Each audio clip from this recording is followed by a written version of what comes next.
Deconverted Man here. This is my Q&A section of the debate that I had with From the Grave to the Flame Ministry.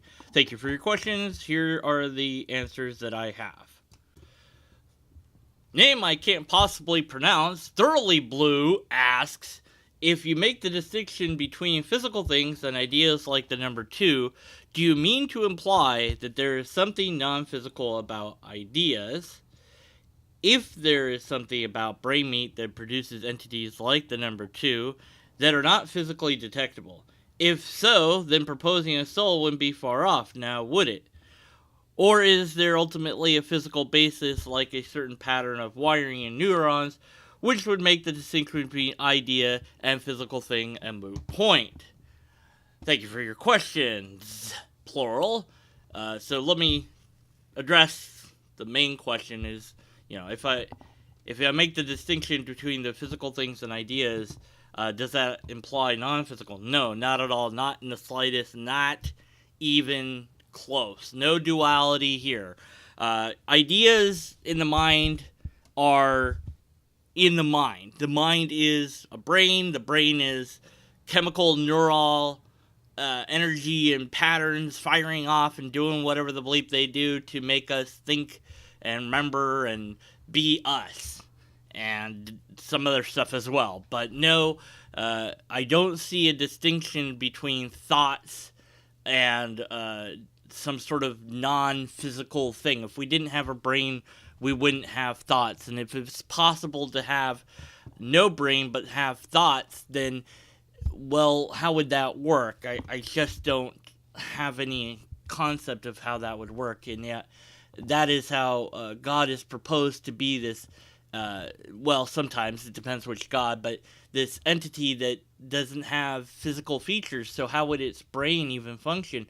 Or would it even have a brain? Well, I don't want to say that God doesn't have a brain. If you're a theist, you don't want to say that, but you also don't want to say that God is bound by a brain, because it's more than that. So you have to make it something in the realm of the mysterious. And I think people go to the idea of non-physical in an attempt to try to prove God. And we can write down the number 2. We can make a model of the number 8 or 7, and we can explain to each other these ideas, and we can learn the names of these ideas in different languages, and all of that's very fascinating. But ultimately, if we weren't here to do it, those things wouldn't exist. The ideas that we base them on would still exist, but not the numbers or the letters or even musical notes. There would still be music, perhaps, by nature making different sounds, but not in the way that we have it formalized. So these objects in the mind are simply our expression of ideas that we've come up with. Try to picture triangle in your mind, and what you'll probably wind up doing is picturing a particular type of triangle. And this is the problem of universals versus particulars. And there's many people that have talked about this, but Mortimer Adler addressed it specifically in a book called The Guide for the 20th Century Pagan. And it's pretty decent. I mean, I don't agree with all of it now, but I think that it has some interesting ideas. The Guide to Understanding God for the 20th Century Pagan, sorry. But at any rate, no, ideas are rooted in the mundane. There's nothing supernatural or non-physical about the laws of logic, for example. Those two require us to actualize them and speak of them and think about them.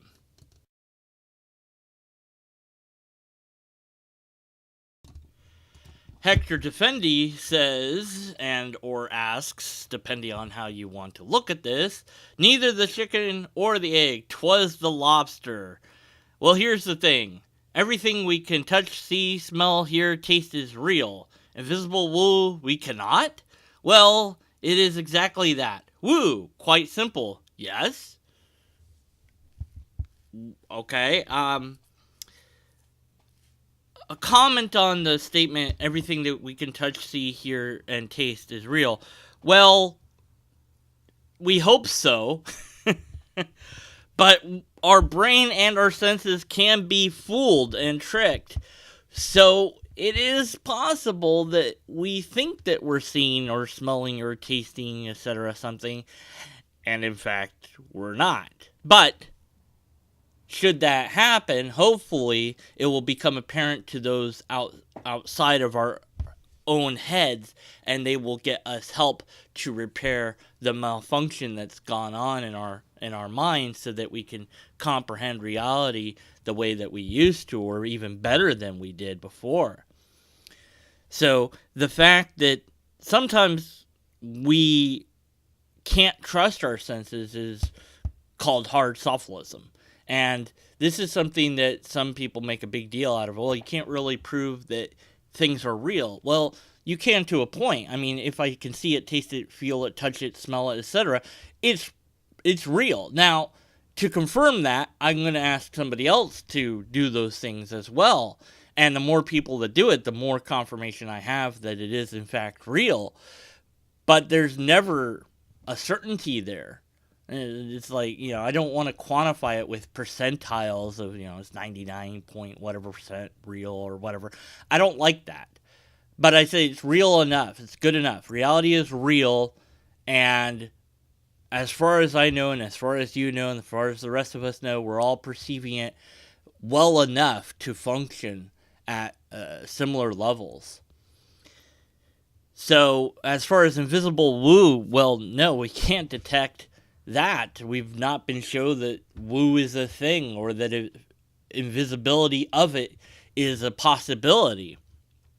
As far as it being quite simple, well, sometimes. I mean, there is a place and time for what is been termed the backyard atheist that kind of goes, well, I looked around and I didn't see God, so that's enough.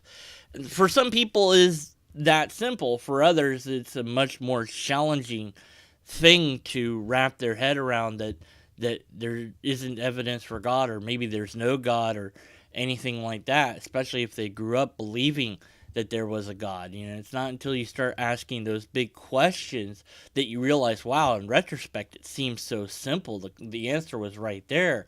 But it's not that simple, because getting to that point is difficult, and it's a long journey.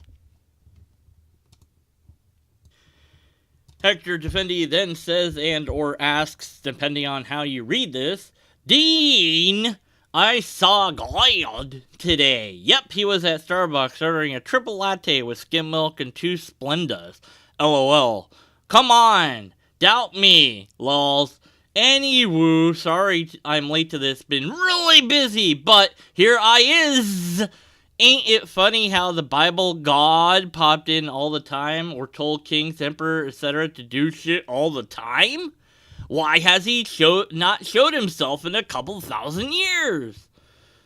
Well, if we think that the biblical stories are true, I don't know that would be funny.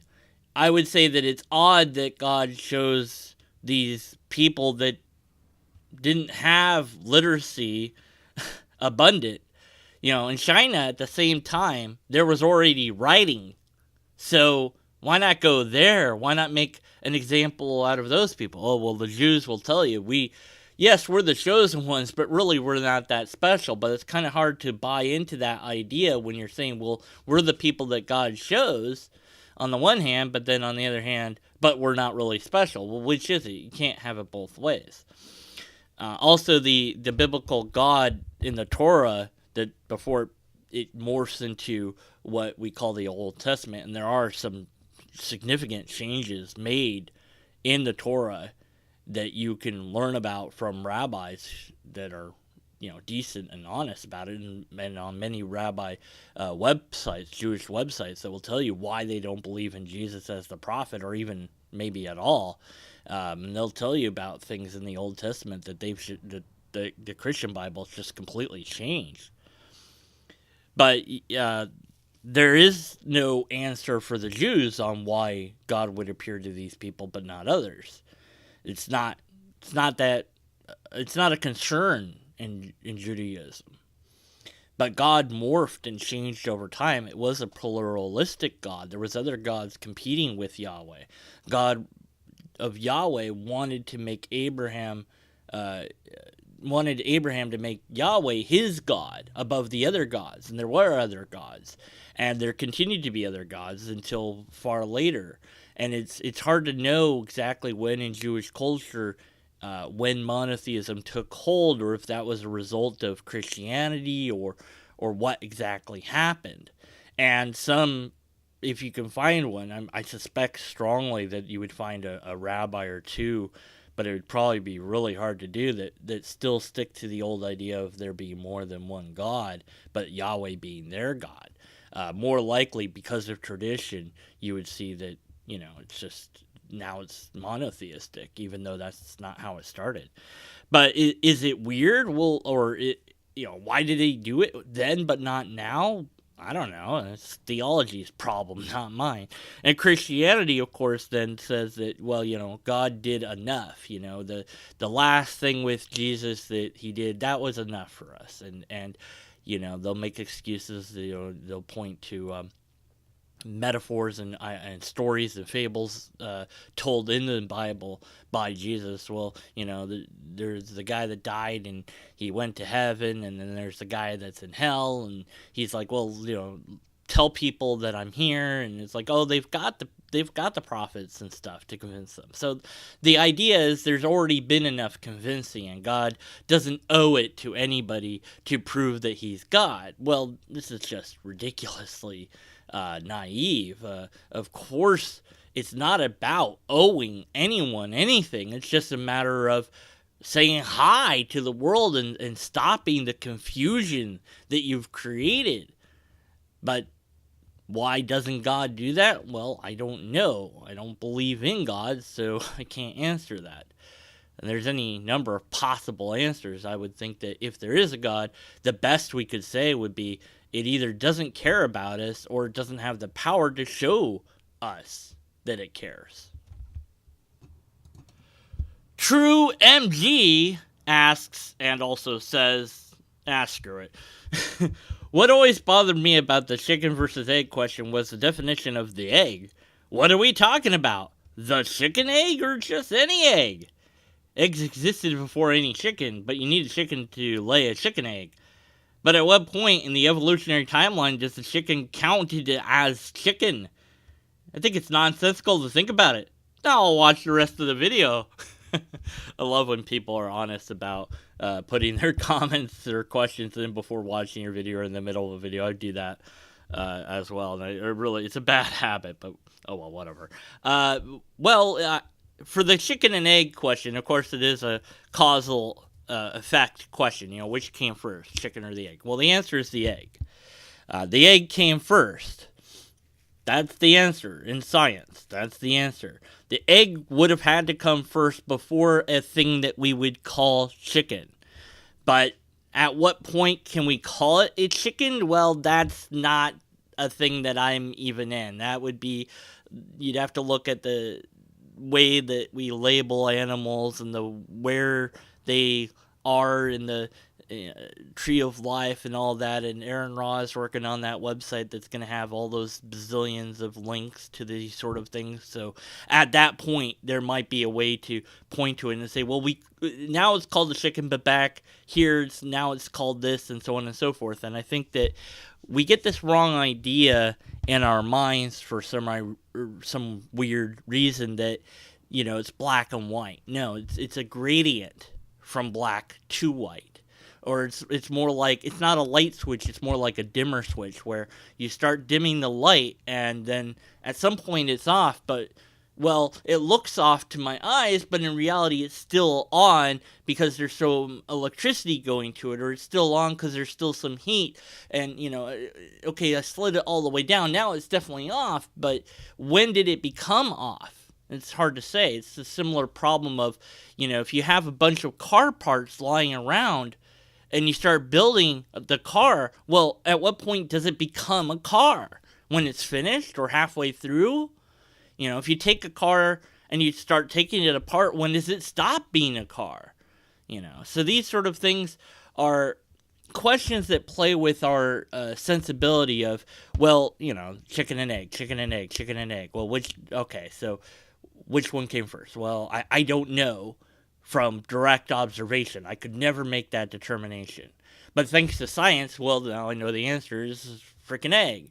But at some point, it wasn't a chicken. It was something else that would become the chicken slowly and eventually throughout time. And if you watched it, you wouldn't probably even be able to say, well, there's, at the end, you'd be like, yeah, that's a chicken, but you'd probably call it by its first name. So the reason why it's, as far as being a chicken egg, well, yes, until it's not a chicken egg and it's whatever came before the chicken itself, whatever animal that is or whatever we would call it. And I have no idea when in the evolutionary timeline that would be. I'm sorry. I have no idea. But that would be, Google might know. I don't know. I guess I could Google it for you if you really want me to, but it's not something that I'm interested in that, but I think I'll wait for Aaron Raw's website to be up, and those sort of questions will be easier to answer. I don't think it's nonsensical to think about. I disagree with that comment there, because I think it's good to, well, and even if it is nonsensical, that's fine. I think it's okay to think about things, even if they are, maybe especially if they're nonsensical, because then you expand the way that you think about things in general, and that I think is a good thing. And finally, I have the questions that From the Grave to the Flame Ministry asked of me. So I'll address them. I'll read each and then I'll answer it instead of reading them all and then answering it. Even though that's how I did it before, I'm just changing how I do it now to see if you're paying attention. Suppose you saw God. What one question would you ask him that would convince you he was who he says he was? Hey God, will you and can you right now, after I finish and or before I finish this question, cure all people of all mental and or physical diseases and also heal all people that are crippled so that they are no longer crippled, and also heal those that are mentally handicapped and or have mental issues so that we're all fixed right now, and if you do all of that, then I will believe in you, ? There. That would do it. I would try to set up the question in such a way that the answer would be yes, and that the answer would lead to the fixing of humanity's woes, and I wouldn't leave out animals either. I'd want the animals also taken care of, and plants as well. I would ask God to fundamentally alter the nature of reality in essence, and if it could do that, then I'd be like, okay, well, you're God. Beyond that, I don't know. I mean, I only get one question. That's kind of, it's like, well, I want infinite wishes, or I want infinite questions. I think another question I could ask would be, what am I thinking right now? Because something that can tell me what I'm thinking in any given moment certainly has abilities beyond us. If it wanted to be called God, because I don't believe in God, I'd call it God, but I wouldn't worship it. I wouldn't join its, thing that it wanted me to join unless it forced me to, necessarily. It depends, and that depends on what it wants from me, but if I get to get stuff from it, or, whatever, well, that's great. That's a whole nother thing. But for it to prove that it's God would be remarkably simple. All it really has to do is, say, appear in the atmosphere in a way that would cover the entire globe, and so that all people could see it and announce in every language simultaneously that it was God. Or say it straight to our brains. So we would look up, we would see this thing, and it would say, yes, hi, I'm God, in our language into our brain directly, and then it would do the thing that it knows that we want it to do to show that it's God, and then it would explain why it was hidden for all this time, and that sort of thing would be remarkably easy for God to do. So that the question I would ask would be, I'd have to formulate it in such a way to try to get a result like that. And so if I was presented with that, I'd hopefully have time to sit down and type up a question that is so long that it would answer in that way. So God versus Baal, 3 questions. Why did I choose this one? Because it's a test that was done in the Bible that demonstrates something happening that is impossible to happen with the sort of circumstances they had. Secondly, would you really want this tested? Go through an extended drought period, then to ask God to bring rain. All this to duplicate a test. Well, now see, I don't know if I don't know if the drought period is necessary prerequisite, but that's easy enough. Just find a drought area, and then ask God to bring rain. But that's not the test. The test was concerning the prayer altars, and that one erupts into fire and the other doesn't. That's the test, and I don't know why we'd have to, do exactly the same scenario or as close to it as we could get. But I suspect that our inability to match the scenario exactly would be something that the one that didn't want to really test this would use against us and say, aha, well, we weren't in the exact location that they were back in that time. We didn't have enough people, or they didn't really believe in Baal, so, or whatever. So there'd be endless excuses to why we could not perform this test, I strongly suspect. But yes, if it required us to duplicate it as close as possible to get a result, then yes. But you would have to hold the people, the group that was doing this test, you'd have to hold them to a certain standard. And say, if these are the things that you agree to, and if this fails, then you admit that God failed this test. There's no backtracking, there's no backpedaling, there's no do-over or whatever. This is the test to prove God or falsify God. And this sort of rigorous testing you would find in JREF, where people make claims of extraordinary powers and then they test those, and they both agree beforehand what the test is going to be and what we'll see versus chance versus not chance. And nobody's made it past the first round because, of course, these powers aren't a thing. And meanwhile, there's $1 million on the line. But rather than admitting that these powers aren't a thing, the people that take these tests will make all sorts of excuses to why the test didn't really work, or it failed and it was really their fault, or actually it really proved their point even more so, even though it failed, because of blah blah blah. And there's all sorts of cognitive dissonance that you can see going on with these people that actually do the test. And then of course the people that don't want to do the test will say, oh, well, James Randi produces this evil force around him, negative energy, so you can't get near him because he turns off psychic powers. And so he excludes himself from the test. It's the group itself that's just named in his honor that's doing these tests, and they'll make all sorts of, oh, well, the tests aren't fair. Well, the tests are scientific, so they're not fair, and that you can't set up the test to be the way that you want it to be so that you would get the result that you want. But, we have to agree to certain parameters of that test and then say, okay, Christian group that's doing it, because I would think it would be a number of people rather than just one, but maybe it's one if they have enough resources. And you say, okay, we've got the altars, we've had, X amount of time of drought in this area, and, I have my altar to Baal, and you have your altar to God, and you're going to get yours to go on fire just by asking one time, which is what happens after they pour water on the thing. They ask once, say Yahweh, show that you're Yahweh. Boom, thing lights on fire. Okay, I don't know where you're getting the idea about rain, but that might be in there too, and I just don't remember. But okay, then you ask for rain too on top of that, and it starts raining immediately. On demand, that moment. And it's not like we set up the day to predict when the rain is more likely to fall or something. We put it on a day where there's predictions that no rain should fall or something. Or heck, we go to a place where it's never rained and test it. But how close do we have to get to the original circumstances to test it? That would be something for the Christian group to come up with. But when asked to do this sort of testing, Christians will tend to make all sorts of excuses as why we can't test God. And that's my point. Well, why not? Why can't we test God?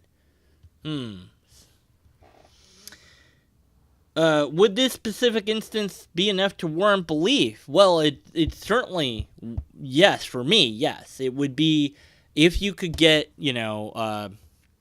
God to light a thing on fire the moment you asked God to do it. Now, I would ideally want this to be in a controlled environment, not outside. It would be inside a laboratory. Well, if God can do it outside, then God can do it in a laboratory. And you'd have, your pile of sticks or your altar or whatever, and you'd pray once out loud, hey, Yahweh, make this thing combust on fire, and it would do that. And it would do that every time anybody asked Yahweh to do it, or maybe just believers that asked Yahweh to do it, and it wouldn't do it for anyone else. Well, then, yeah, you have a pretty good darn evidence for your God. But nothing like that has ever been presented ever by anybody of any faith. And there's all sorts of excuses to us why that is. But I maintain that it's because there is no test to run, because God is an object in the mind. It doesn't exist in reality for us to perform tests upon it.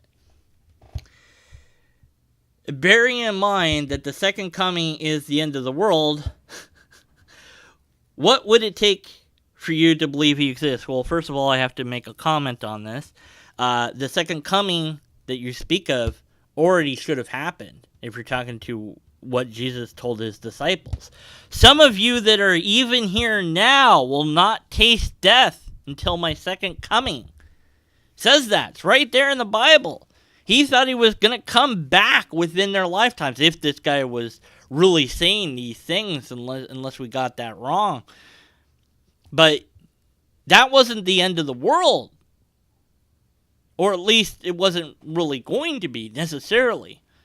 And what's happened is that the book of Revelation has been taken by some theists who don't care about what it actually is, and it's been morphed into this end day propaganda. So you get all these end of the world people out there that claim that the book of Revelations is about the end of the world. It's not.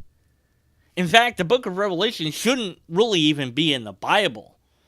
It's one of the historical things that I can absolutely confirm. We know the guy that wrote it existed. We know somebody wrote it existed, that its name was probably John, okay? We know that the place that he was imprisoned existed. We know a lot about this writing. And that can be confirmed externally. So, yeah, this guy existed, and I don't want to say he's John for sure, but I'll say it probably was a name awfully close to that. And if not that name exactly, because some things you're not too sure about in history. But everything else, yes, you can absolutely confirm. And he was writing, without a shred of doubt in my mind, about King Nero. And the reason he wrote it in the way that he did was because it was written in code. And this is obviously transparently verifiable if you understand the original language and actually care enough to do the research into it, and also understand to some extent Jewish numerology, which is what he employed. He used numbers within it as code for words. So the number of the beast of 666 aligns with Nero, but only in the original language. It doesn't work in English. So what happened is, for whatever reason, the historical precedent of this document that has nothing to do with God really at all, except, it seems it mentions God and things like this, but I think all of that is, again, kind of secret writing to to throw off the scent, because if he really wrote something really bad about King Nero, he would have been put to death, no questions asked. He wouldn't have even probably been able to get the letter out there. But they read the letter, they see, well, this is nonsense writing. Of course, we'll let you send it. We don't care. Whatever. You want to be a lunatic, go ahead, be a lunatic. We'll forward it to the people you want us to forward it to. And they did, and those people read it, and they totally understood who he was talking about, what he was talking about. And so they were able to resist King Nero and resist the things that were going on, because they had such a tyrant there that they were trying to oppose. But what happened is, at some point during the history of Christianity and theology in general, is that people just stopped caring that the book of Revelation is about King Nero. And so instead, pastors that didn't know any better or were taught to think that it was something more started reading into it and seeing it as the end of the world, when it's not. It's an end of the era of King Nero, which has been and gone.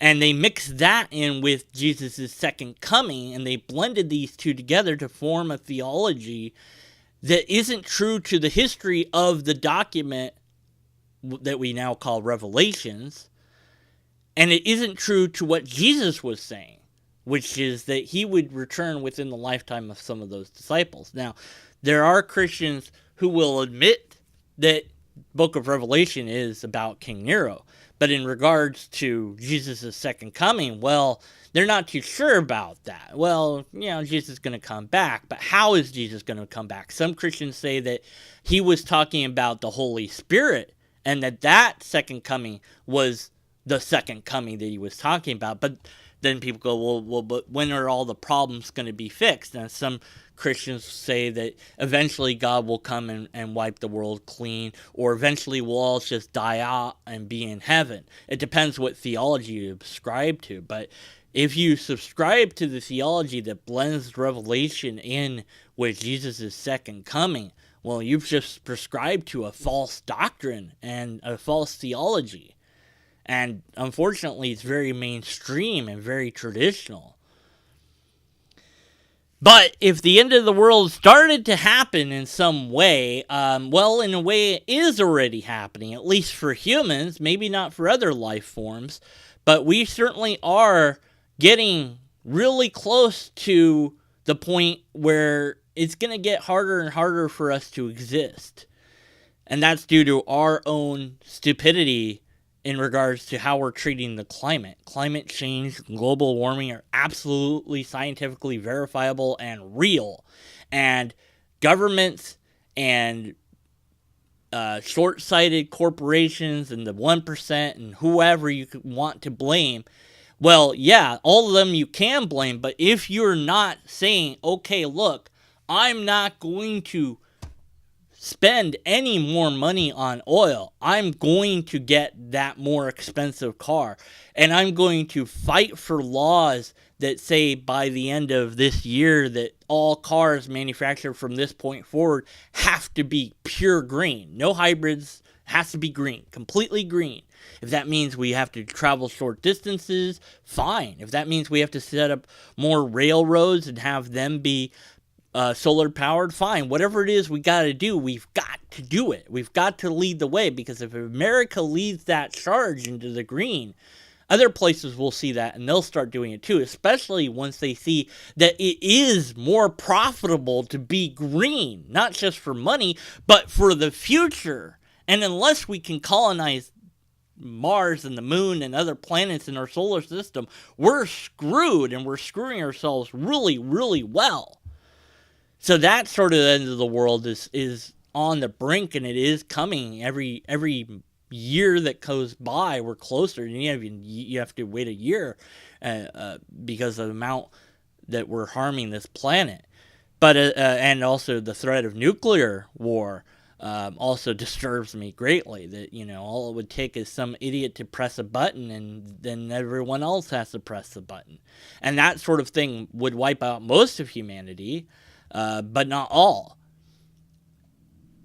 So, these doomsday ideas that the world will just end. No, Humans might die out, but the world will be here just fine without us. It might even do better without us in a way. But if we want humanity to survive, and I certainly do, we're going to have to start fighting tooth and nail that we turn our ways to green, and we turn our politics green, and we start focusing on exploration of space and colonization, and we seriously do this. And if we put even half the money that we throw at the military into NASA, it would change a lot of things. If we put all the money that we do the military to NASA, we would be on Mars within, I think it was 1 to 2 years rather than 10 years. And then the colonization possibility would be even closer. And that's something we need to do. And then we also have to do some real science to figure out if we can do warp drive for real, or some other way, if we can make a wormhole or some other way to get us to a different solar system within our lifetimes so we can begin to colonize, or put us into hibernation and send out colony ships left, right, up, down, and hope that one of them finds a habitable world, and that these brave volunteers go knowing that they will never come back one way or the other, even if they do survive, because by the time they get there, the rest of humanity might not exist. We have to do that. If we want humanity to survive, we have to seed the stars with humanity. But as far as the end of the world coming about in the way that, say, Revelation described it, well, I don't know if we would recognize it, but I guess we could if it was exactly aligned to what the book said. Would that convince me that God exists? Well, yeah, I would be like, well, dang, I was wrong. It wasn't about King Nero after all. This sucks. And I would try to overthrow and destroy God, because I think Satan got a bad rap. But I think that it's far easier for God to prove that it exists to us. But for whatever reason, it's not doing that. So it's up to those who propose God as real to give us empirical evidence, a repeatable test, or a logically coherent argument. And unless and until they do, we must continue to be skeptical of the conclusions. Oh, and you asked about why I use stills. Because usually I do a lot of edits, so it's easier to do that with stills than it is with live footage. Also, people tend to not like my live footage videos that much. Probably because I don't script them or whatever. Not that I scripted this video, but, I don't know the answer. The answer is lobsters for that one, probably. Lobsters are usually the answer.